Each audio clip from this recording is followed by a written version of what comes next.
کے اندر سورۃ فاتحہ سے سٹارٹ لیتے ہیں، ثنا کے بعد سورۃ فاتحہ پڑھتے ہیں، اس سورۃ فاتحہ میں ہم کہتے ہیں انعمت علیہم، یا رب ہمیں ان لوگوں کے راستے پہ چلا جن پر تو نے انعام کیا ہو، یعنی انعام یافتہ لوگوں کے راستے پہ ہمیں چلا۔ قرآن کی ایک آیت کی تفسیر دوسری آیت بھی کرتی ہے۔ اللہ نے جب انعام یافتہ لوگوں کا ذکر کیا، فرمایا انعم اللہ من النبیین والصدیقین والشہداء والصالحین۔ انعام یافتہ کون ہیں؟ انبیاء ہیں، صدیقین ہے، شہداء ہے، صالحین ہے۔ گویا کہ ہم نماز میں کہتے ہیں یا رب ہمیں صدیق اکبر کے راستے پہ چلنے کی توفیق عطا فرما۔ اب صدیق کا راستہ کون سا تھا؟ صدیق کا راستہ وہ تھا جس میں اپنا تن من دھن سب مصطفیٰ پہ قربان کرنا ہوتا ہے، یعنی صدیق اکبر کی محبت آپ دیکھیے۔ جب 38 لوگ اسلام کے دامن میں آ گئے، صدیق اکبر نے کہا یا رسول اللہ آپ اجازت دیں میں اعلانیہ جا کر جو ہے لوگوں کو اسلام کی دعوت دوں۔ اللہ کے رسول نے کہا ابھی حکم نہیں آیا۔ صدیق اکبر نے کہا یا رسول اللہ آپ صرف اجازت دیں۔ دیکھیں اسلام کی دعوت اور پورا کا پورا جو ہے مکہ کفر سے جو ہے لبریز ہے، کفر سے بھرا ہوا ہے۔ یعنی آج کے دور میں سمجھنے کے لیے کہ ہندوستان کے اندر، انڈیا کے اندر اگر کوئی شخص اعلانیہ ان کے بتوں کو برا کہے تو کیا حشر کریں گے یہ لوگ؟ لڑ مریں گے، کیونکہ قرآن نے کہا یہ اپنے بتوں سے محبت کرتے ہیں جیسے تم خدا سے محبت کرتے ہو، یعنی ان کے دلوں میں بتوں کی محبت آ گئی ہے۔ اب صدیق اکبر نے کیا کہا کہ یا رسول اللہ آپ اجازت دیں میں جا کر دعوت اسلام دیتا ہوں۔ اب تنہا صدیق اکبر نکل گئے ہیں، بیت اللہ میں جا کر دعوت دی ہے۔ جیسے ہی آپ نے دعوت اسلام دی تو کفار آپ پہ ٹوٹ پڑے، یعنی یہ وہ کفار تھے تو جانتے تھے کہ صدیق اکبر معزز ہے، ایک شخصیت ہے، ایک سردار ہے، لیکن انہوں نے جب دیکھا کہ ہمارے معبودان باطلہ کو برا کہا جا رہا ہے وہ حملہ آور ہو گئے۔ صدیق اکبر رضی اللہ تعالی عنہ کو لہو لہان کر دیا گیا، آپ بے ہوش ہو گئے۔ جب بے ہوش ہو گئے تو وہ لوگ پیچھے ہٹ گئے، پھر آپ کے قبیلے کے لوگ آئے، انہوں نے صدیق اکبر کو لیا اور اب ان کے گھر پہنچایا۔ اب صدیق اکبر رضی اللہ تعالی عنہ کی والدہ ماجدہ ام خیر، انہوں نے ابھی اسلام قبول نہیں کیا، جب اپنے بیٹے کی یہ حالت دیکھی تو ان کے اوسان فتح ہو گئے۔ انہوں نے کہا تم نے ان بدبختوں نے میرے بیٹے کے ساتھ ایسا کیا۔ اب صدیق اکبر کے بارے میں سب کھڑے ہو کر سوچ رہے ہیں کہ ایسا تو نہیں کہ یہ انتقال کر گئے، لیکن جب صدیق کو ہوش آتا ہے تو صدیق کی زبان پر پہلا جملہ ہوتا ہے مجھے بتاؤ میرے مصطفیٰ کا کیا حال ہے۔ یعنی یہ دیکھیں بندہ جان میں جان آئی ہے، مصطفیٰ کے بارے میں پوچھ رہے ہیں۔ جب لوگوں نے دیکھا کہ یہ تو ابھی بھی حضور ہی کا کلمہ پڑھ رہے ہیں، انہوں نے کہا اے صدیق حضور ہی کی بدولت تو تم پر یہ آفت آئی ہے۔ حضور صدیق اکبر نے گویا بول دیا کہ جان جاتی ہے تو چلی جائے لیکن مصطفیٰ کا دامن نہیں چھوڑیں گے۔ اب وہ سب لوگ چلے گئے۔ صدیق اکبر کی والدہ نے کہا بیٹا کچھ کھا لے، کچھ پی لے، کیونکہ تو لہو لہان ہے، کمزوری ہو گئی ہے۔ لیکن صدیق اکبر کا جملہ کیا تھا کہ والدہ ماجدہ سے کہ پہلے مجھے یہ بتائیں کہ میرے نبی کا کیا حال ہے۔ اب آپ کی والدہ نے کہا مجھے کیا معلوم کہ نبی کا کیا حال ہے؟ تو آپ نے کہا حضرت عمر کی بہن کے پاس جائیے، ام جمیل، حضرت عمر کی بہن نے اس وقت اسلام قبول کیا ہوا ہے لیکن اسلام کو ظاہر نہیں کیا۔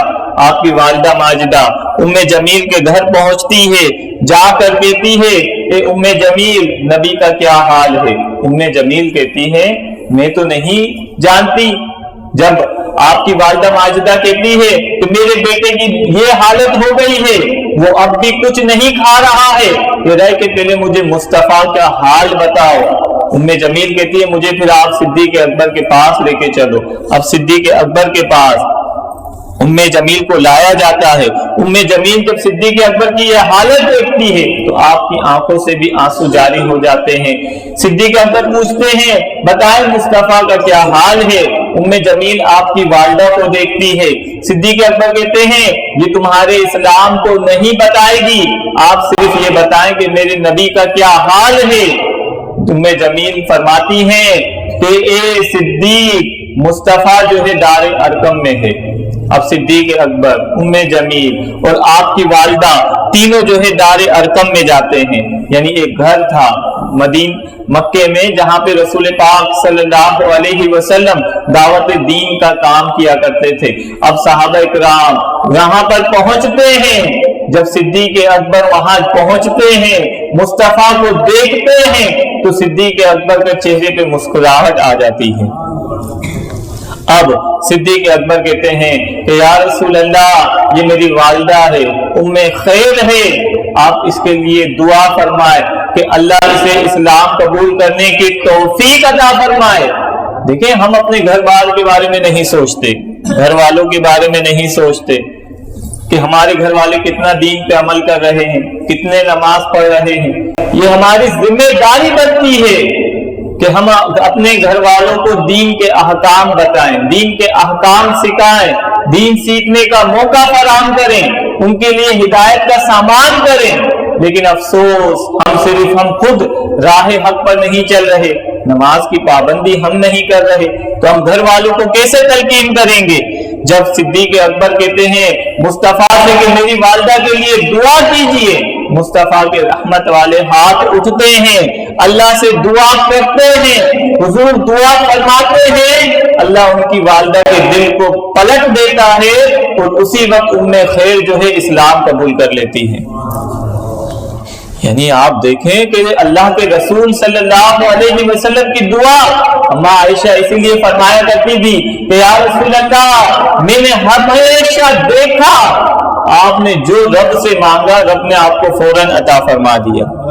یعنی آپ کی حاجت کو رب اتنا جلدی پوری کرتا ہے. جب حضور علیہ السلام نماز میں تھے، دوران نماز آپ نے چاہا کہ رب قبلے کو تبدیل کر دے، کیونکہ بیت المقدس کی جانب جو ہے ابتداء نماز پڑھی جا رہی تھی. مدینے میں آ کر حضور علیہ السلام نے 16 مہینے بیت المقدس کی جانب نماز پڑھی. اب حضور کے دل میں آیا کہ یا رب قبلے کو تبدیل کر دے. اب حضور کے دل میں بات آئی، حضور نے آسمان کی جانب دیکھا، گویا کہ رب نے نماز کو مکمل بھی نہیں ہونے دیا اور تبدیل قبلہ کا حکم نازل کر دیا. یعنی یہ ہمارے مصطفیٰ کی شان ہے.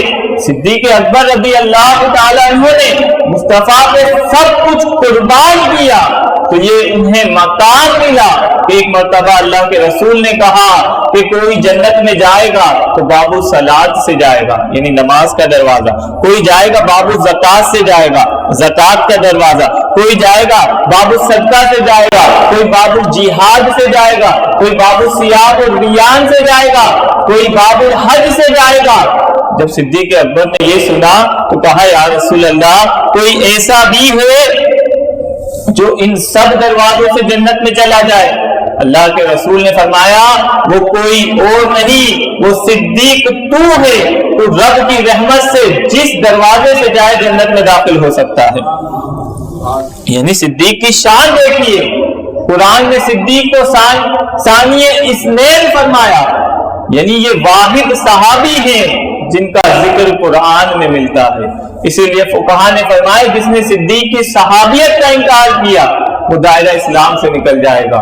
اب صدیق اکبر کی شان دیکھیے، اللہ کے رسول نے فرمایا کہ جنت میں سب سے پہلے میں داخل ہوں گا اور میری امت میں دوسرے نمبر پہ جو داخل ہوگا وہ صدیق اکبر ہے. یعنی صدیق اکبر کی یہ امتیازی شان، یہ شان صدیق اکبر کو کیوں ملی؟ کیونکہ صدیق اکبر رضی اللہ تعالی عنہ نے جو ہے اپنے آپ کو مصطفیٰ پر فدا کر دیا تھا. آج مصطفیٰ پہ کتنے درود پاک پڑھتے ہیں، کتنے درود و سلام پڑھتے ہیں. یہ بزرگان دین کی سیرت ہمیں اس بات کی جانب متوجہ کرتی ہے کہ اگر تمہیں بھی کوئی مقام بارگاہ الہی میں پانا ہے تو مصطفیٰ کی کامل غلامی کرنی ہوگی، مصطفیٰ کے دامن کو مضبوطی سے تھامنا ہوگا. جب صدیق اکبر چھوٹے تھے، آپ کے والد ماجد آپ کو بت خانے میں لے گئے. اب بت خانے میں پہنچ کر آپ کو چھوڑ کے والد چلے گئے. صدیق اکبر بت کو کہتے ہیں اے بت میں بھوکا ہوں مجھے کھانا دے، اے بت میں بھوکا ہوں مجھے کھانا دے، میں پیاسا ہوں مجھے پانی دے، میں برہنہ ہوں مجھے لباس دے۔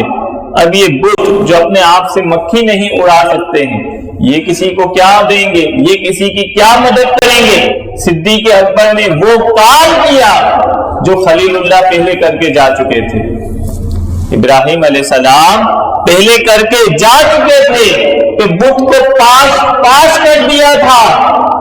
تو صدیق اکبر نے کہا کہ میں تجھے پتھر مار رہا ہوں، اگر اپنے آپ کو بچا سکتا ہے تو بچا لے۔ اب وہ اپنے آپ کو کیا بچاتا؟ صدیق کا پتھر مارنا تھا، اس بت کا گرنا تھا، ٹوٹ کر پاش ہونا تھا۔ جب آپ نے بت کو توڑ دیا تو آپ کے والد ماجد آ گئے اچانک، انہوں نے بت کو ٹوٹا ہوا دیکھا، حیران ہو گئے، کہا اسے کس نے توڑا؟ تو پتا چلا ان کے لخت جگر نے توڑا۔ اپنے بیٹے کو لے کر آئے، اپنی زوجہ سے کہا کہ دیکھو تمہارے بیٹے نے کیا کیا، اس نے جو ہے معبد میں جا کر جو ہے بت کو توڑ دیا۔ اب صدیق اکبر اپنی والدہ کے پیچھے چلے گئے، آپ کی والدہ ماجدہ کہتی ہے اس کو چھوڑ دو، یہ جب بچہ پیدا ہوا تھا تو میں نے غیب سے آواز سنی تھی، اے اللہ کی بندی ہم نے تجھے ایسا بیٹا دیا ہے جس کا آسمانوں پر ہم نے نام صدیق رکھا ہے، اس کا نام آسمانوں پر صدیق ہے، محمد کا یہ رفیق ہے اور رسول پاک صلی اللہ علیہ وسلم کا یار غار بھی ہے۔ یعنی صدیق اکبر کی والدہ ماجدہ جانتی تھی کہ صدیق سب سے پہلے مصطفیٰ کی غلامی کریں گے۔ جب صدیق اکبر ملک شام تجارت کی غرض سے گئے، وہاں آپ نے ایک خواب دیکھا کہ آسمان سے جو ہے چاند اور سورج آپ کی جھولی میں آ گئے۔ اب صدیق اکبر نے ان کو سینے سے چمٹا لیا۔ جب صدیق اکبر نے ان کو سینے سے لگایا تو یہ آنکھ ایک دم کھل گئی۔ آپ راہب کے پاس گئے، اس راہب سے جا کر کہا میں نے ایک خواب دیکھا ہے کہ آسمان سے چاند سورج نکلے ہیں اور میری جھولی میں آ گئے ہیں، میں نے انہیں سینے سے چمٹا لیا ہے۔ راہب نے کہا تم کہاں کے رہنے والے ہو؟ کہا مکے کا رہنے والا ہوں۔ کہا تمہارا نام کیا ہے؟ کہا ابو بکر۔ حضرت ابو بکر آپ کی کنیت ہے، آپ کا نام عبداللہ ہے۔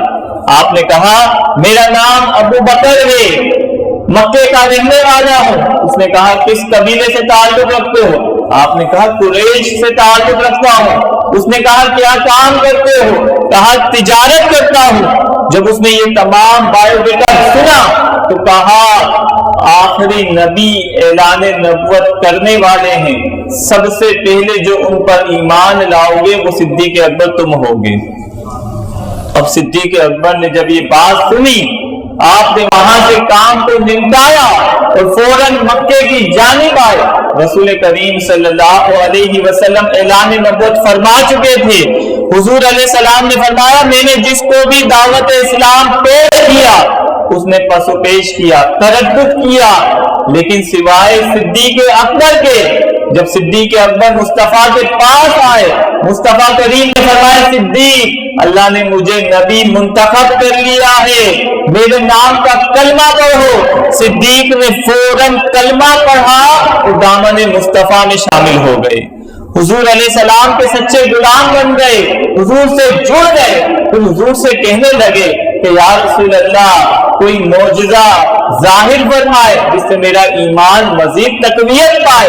اللہ کے رسول نے فرمایا صدیق میں تیرے ملک شام کے خواب کو بتاؤں یا اس کی تعبیر کو بتاؤں؟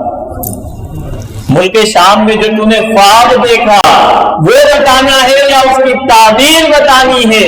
تو صدیق اکبر نے کہا نہیں یا رسول اللہ اتنا کافی ہے۔ صدیق اکبر رسول پاک پر ایمان لے کر آئے۔ جب کسی نے پوچھا صدیق تیری کوئی خواہش؟ کہا خواہش صدیق کی یہ ہے کہ صدیق کی آنکھیں ہو اور مصطفیٰ کا چہرہ ہو، صدیق اس کو یوں ہی دیکھتا رہے۔ یعنی آج دیکھیں ہماری تمنا کیا ہے صدیق سے پوچھا گیا کیا تمنا ہے؟ کہا دوسری تمنا یہ ہے کہ مصطفیٰ کا اشارہ ہو، صدیق کا مال ہو اور صدیق اپنے مال کو مصطفیٰ پہ قربان کر رہا ہو۔ یعنی آج ہماری تمنا کیا ہے؟ ہماری یہ تک تمنا آرزو نہیں ہے کہ ہمیں مصطفیٰ کا دیدار خواب میں ہو جائے صلی اللہ علیہ وسلم۔ اگر مصطفیٰ کریم کے دیدار کی تمنا ہو تو ہم درود پاک کا اہتمام نہ کریں، لازمی کریں گے۔ مصطفیٰ کریم نے تو فرمایا جو مجھ پہ 1000 مرتبہ درود پاک پڑھے گا وہ تب تک نہیں مرے گا جب تک دنیا میں میرا دیدار نہیں کر لے گا۔ یعنی ان کے دیدار تو آج بھی عام ہے، لیکن ہم جو ہے آگے بڑھ کے ہمت نہیں کر رہے۔ ایک مرتبہ جب محمود غزنوی نے جب سومناتھ کا مندر جو ہے اس نے جو ہے ہند کو فتح کر لیا۔ اب جب سومناتھ کا جو مندر تھا اس میں ایک دیوی تھی کالی ماتا، وہ بہت بڑی کالی ماتا تھی۔ اب تمام ہندو آ گئے، آ کر کہنے لگے اے محمود تم اس کالی ماتا کو چھوڑ دو اور جتنا تمہیں چاہیے مال ہم سے لے لو، لیکن اس بت کو چھوڑ دو۔ آپ دیکھیں آج ہم دین کے لیے تھوڑی جرت نہیں دکھاتے، تھوڑی ہمت نہیں دکھاتے، تھوڑی شجاعت نہیں دکھاتے۔ محمود غزنوی نے کہا اگر میں نے تم سے آج مال لے لیا تو کل مجھے لوگ اس نام سے یاد رکھیں گے بت فروش، بت کو بیچنے والا۔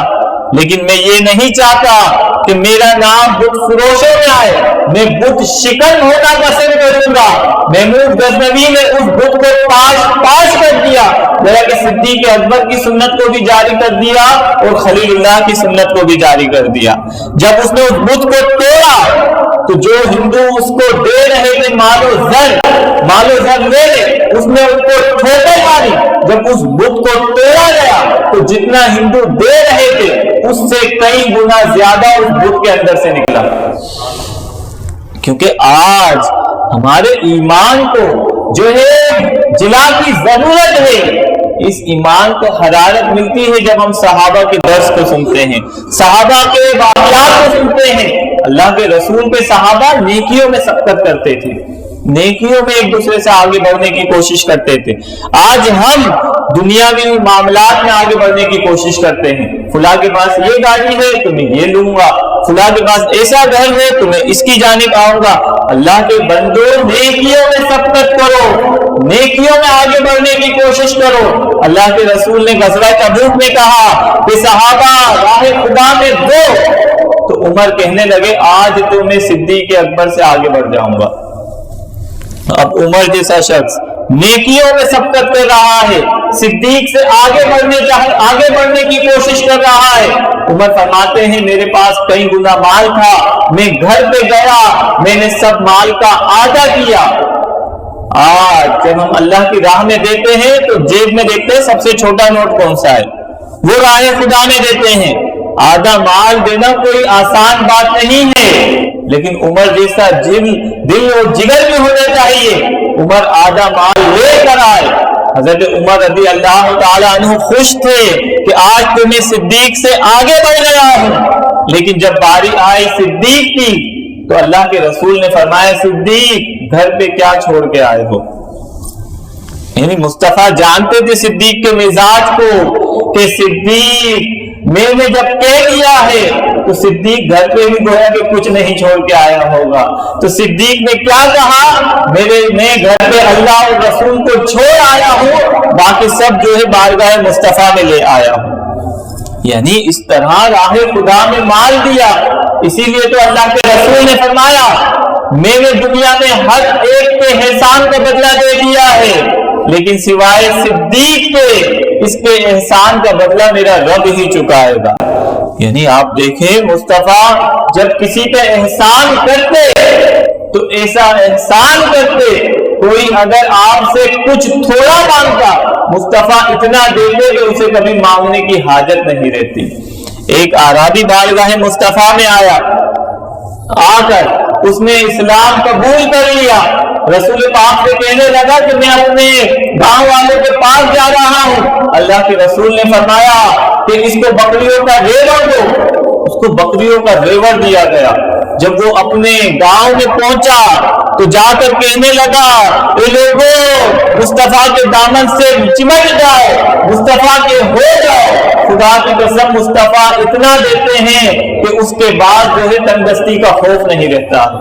لیکن اس کے باوجود اللہ کے رسول فرما رہے ہیں کہ میں نے سب کا احسان چکا دیا ہے سوائے صدیق کے۔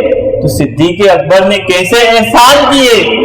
جب اللہ کے رسول کو حکم ہوا کہ اے محمد آپ کو جو ہے ہجرت پہ جانا ہے، مکے سے ہجرت کرنی ہے، مدینے کا سفر اختیار کرنا ہے۔ اب رسول پاک صلی اللہ علیہ وسلم نے کہا کہ میں اپنا رفیق کسے بناؤں؟ تو اب دیکھیں خدا کو بھی جو مصطفیٰ کا رفیق پسند آیا وہ صدیق اکبر کی ذات مبارکہ تھی۔ اللہ کے رسول نے صدیق اکبر سے کہا صدیق ہمیں ہجرت کرنی ہے، ہمیں جو ہے مدینے جانا ہے اور بستر پہ علی کو چھوڑ کے جانا ہے۔ اب اللہ کے رسول نے صدیق اکبر کو اپنے ساتھ لیا۔ اب مصطفیٰ جا رہے ہیں، صدیق اکبر آپ کے ساتھ ہیں۔ صدیق کبھی سیدھے جانب آتے ہیں، کبھی الٹی جانب آتے ہیں، کبھی آگے آتے ہیں، کبھی پیچھے چلتے ہیں۔ مصطفیٰ نے کہا اے صدیق کبھی ادھر چل رہے ہو کبھی ادھر چل رہے ہو، اس میں کیا راز ہے؟ صدیق اکبر کہنے لگے یا رسول اللہ اگر کوئی حملہ آور ہو تو وہ آپ پہ نہیں، پہلے صدیق اکبر پہ حملہ کرے گا، اس لیے میں ادھر ادھر چل رہا ہوں۔ اب رسول پاک صلی اللہ علیہ وسلم کو غار ثور پہ جانا ہے۔ غار ثور اتنا اونچا ہے، اتنی اونچائی پر ہے کہ اکثر حاجی اور عمرہ کرنے والے لوگ جاتے ہیں تو اس تک نہیں پہنچتے ہیں، غار ہرا تک تو ہو کے آ جاتے ہیں، لیکن غار ثور اتنی اونچائی پر ہے ہر ایک نہیں پہنچ پاتا۔ لیکن قربان جائیے صدیق اکبر پر کہ جب مصطفیٰ چلے تو صدیق اکبر نے کہا یا رسول اللہ آپ تھک گئے ہوں گے، اب صدیق کے کندھے پہ آ جائیں۔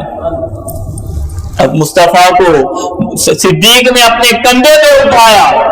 جب اللہ نے جو ہے مکے کو فتح کر دیا، فتح مکہ ہوا، تو رسول کریم صلی اللہ علیہ وسلم جب مکے میں داخل ہوئے تو بیت اللہ کے اندر کئی بت تھے، تو اللہ کے رسول نے ان بتوں کو توڑنا شروع کیا۔ بتوں کو توڑتے جا رہے تھے، جب نیچے والے بت توڑ دیے گئے، جو بت اوپر کی جانب تھے تو ان کو توڑنا تھا۔ اللہ کے رسول نے کہا علی ادھر آؤ۔ علی نے کہا یا رسول اللہ آپ میرے کندھے پہ چڑھ جائے اور بتوں کو توڑ دیں۔ فرمایا علی تو باب نبوت کا بوجھ نہیں اٹھا سکتا۔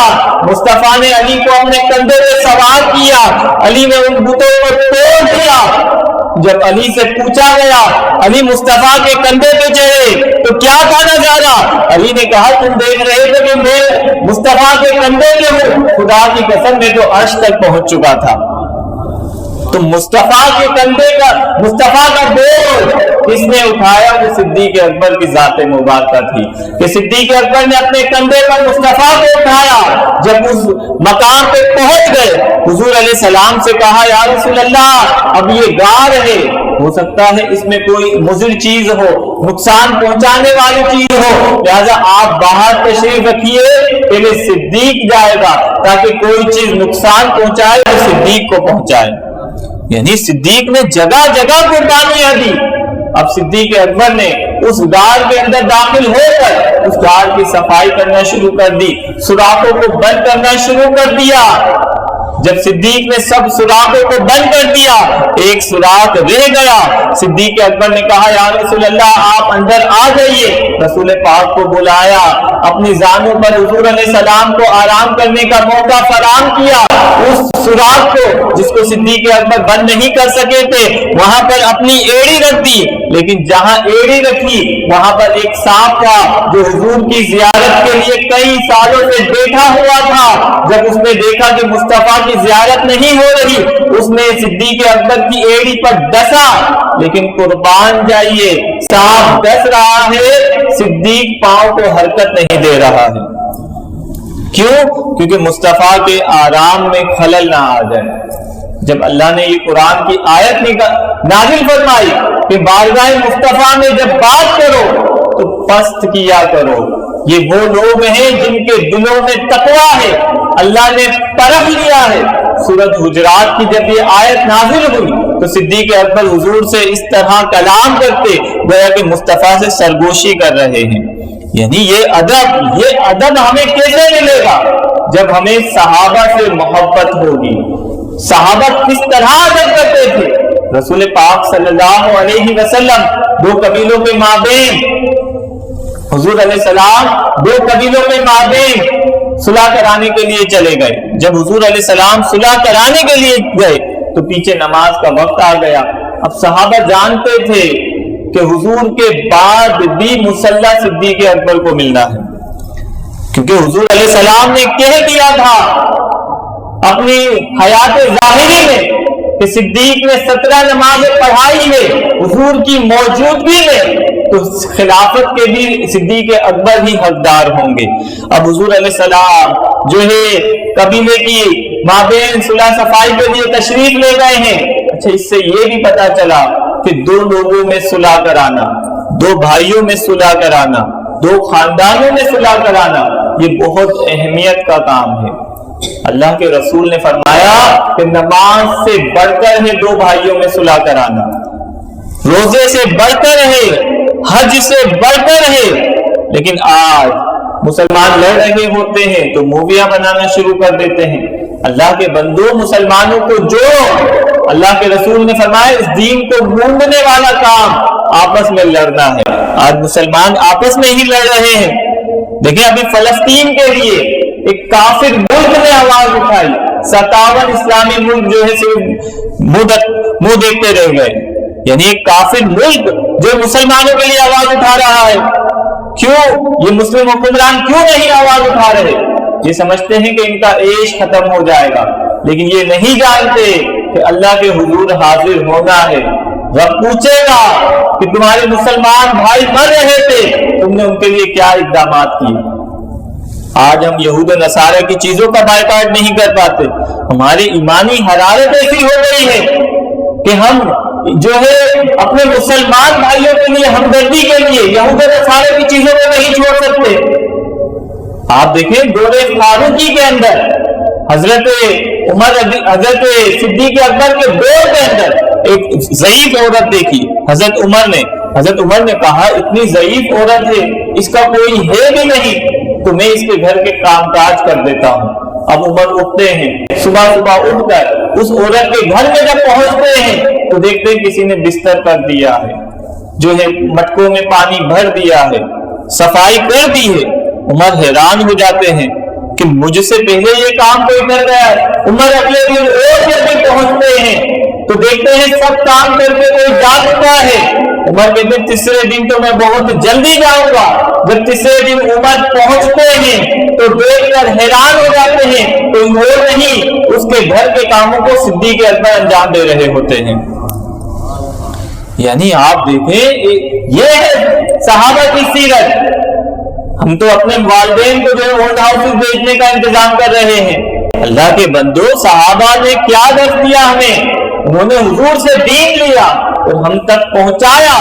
اسی لیے اللہ کے رسول نے فرمایا جس نے میرے صحابہ سے محبت کی اور ان کی مدد کی اور ان کے لیے جو ہے دعائیں خیر کرتا رہا, اللہ کل قیامت میں اسے جنت میں صحابہ کے ساتھ رکھے گا. اب صدیق اکبر نماز کا وقت ہے, اللہ کے رسول میں مصلی پہ آ گئے ہیں. دوران نماز حضور علیہ السلام کی آمد ہو جاتی ہے. اب حضور علیہ السلام اور صدیق اکبر انہماک سے نماز پڑھنے والے تھے, ہماری طرح نہیں. کبھی یہاں خارش ہوتی ہے, کبھی داڑھی میں جو ہے کیا نام ہے انگلیاں ڈال رہے ہوتے ہیں, کبھی ایک کو ہاتھ سے آگے دوسرے کو لگتی ہے. لیکن صدیق اکبر کی نماز اتنی یکسوئی والی نماز تھی کہ مشغولیت والی نماز تھی, ادھر ادھر توجہ نہیں دیتے تھے.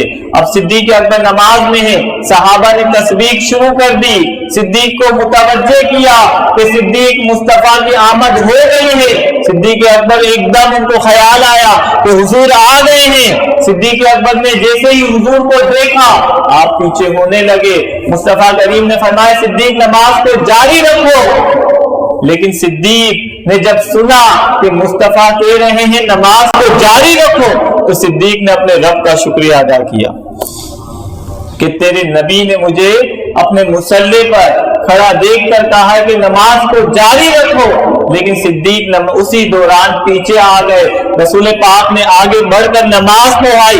جب نماز مکمل ہو گئی حضور نے کہا اے صدیق تمہیں میں نے کہا تھا کہ نماز کو جاری رکھو۔ صدیق اکبر نے کہا یا رسول اللہ، ابو قحافہ کے بیٹے کی یہ مجال کہ آپ کے ہوتے ہوئے نماز پڑھا دے، یہ ابو قحافہ کے بیٹے میں اتنی جرأت نہیں ہے کہ مصطفیٰ کے ہوتے ہوئے نماز پڑھائے۔ صدیق کو ادب آڑے آیا، مانے ہوا، اس لیے صدیق پیچھے آ گیا۔ یعنی یہ صدیق اکبر رضی اللہ تعالیٰ عنہ کی سیرت کہ نماز کے اندر مصطفیٰ کو دیکھ لے تو بھی بارگاہ مصطفیٰ کا ادب پیش نظر رہے۔ جب صدیق اکبر غار میں پہنچے، مصطفیٰ غار میں جو ہے صدیق کے زانوں پر تھے، اس ایڑی پر جب سانپ نے کاٹا صدیق نے ٹس سے مس نہیں کیا، صدیق وہیں رہے، لیکن صدیق کی آنکھوں سے آنسو جاری ہو گئے۔ مصطفیٰ کریم کے وہ آنسو جو ہے چہرے مبارک پر آئے۔ حضور نے کہا اے صدیق کیا ہو گیا ہے؟ کہا کسی موذی چیز نے کاٹ لیا ہے۔ اللہ کے رسول نے فرمایا دکھاؤ۔ جب صدیق نے اپنا پاؤں دکھایا، مصطفیٰ نے اپنا مبارک لعاب دہن لگایا، اللہ نے وہ زہر کو فوراً ختم فرما دیا۔ یعنی حضور علیہ السلام کا یہ لعاب دہن اتنا بابرکت ہے کہ صحابہ کو جو بیماری ہوتی حضور اس بیماری کے لیے پیش کرتے تو اللہ جو ہے اس بیماری کو ختم فرما دیتا۔ جب حضور علیہ السلام نے دیکھا کہ خیبر فتح نہیں ہو رہا تو کہا کل ہم یہ جھنڈا اسے دیں گے۔ یہ بخاری شریف کی حدیث ہے کہ جس کے ہاتھوں سے خیبر فتح ہوگا اور اللہ اور اس کے رسول اس سے محبت کرتے ہیں۔ اب یہ کل کی خبر تھی، یعنی جس کو ہم علم غیب سے تعبیر کرتے ہیں۔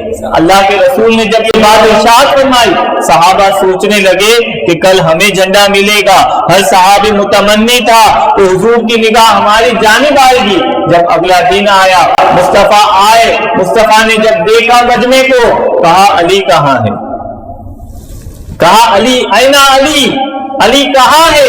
صحابہ نے کہا یا رسول اللہ صلی اللہ علیہ وسلم علی کی آنکھوں میں درد ہے، علی کی آنکھوں میں پانی آ رہا ہے، اس لیے علی نہیں آئے۔ مصطفیٰ نے کہا علی کو بلاؤ۔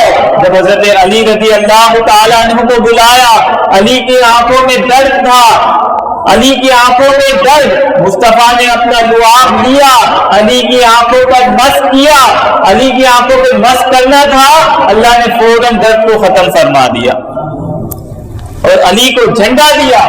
کہا اللہ اور اس کے رسول علی سے محبت کرتے ہیں، کل جو ہے آج جو ہے خیبر اب علی کے ہاتھوں ہی جو ہے فتح ہوگا۔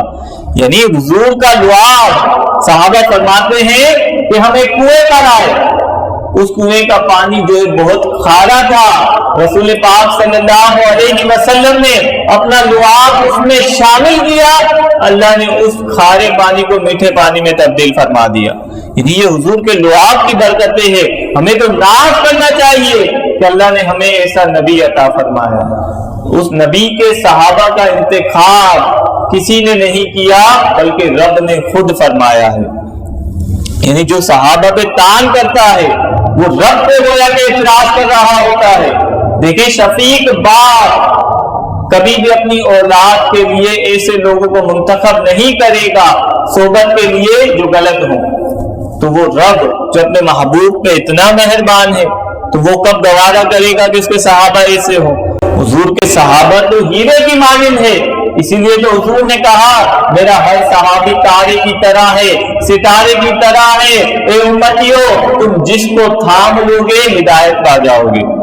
یعنی صحابہ کا مقام ایسا ہے، اور اگر ان صحابہ میں ہم دیکھیں صدیق اکبر کی ذات مبارکہ تو وہ ذات مبارکہ ہے جس کے متعلق اللہ کے رسول نے فرمایا خدا کی قسم میں نے سب کے احسان چکا دیے ہیں، صدیق اکبر کا احسان تو میرا رب ہی چکائے گا۔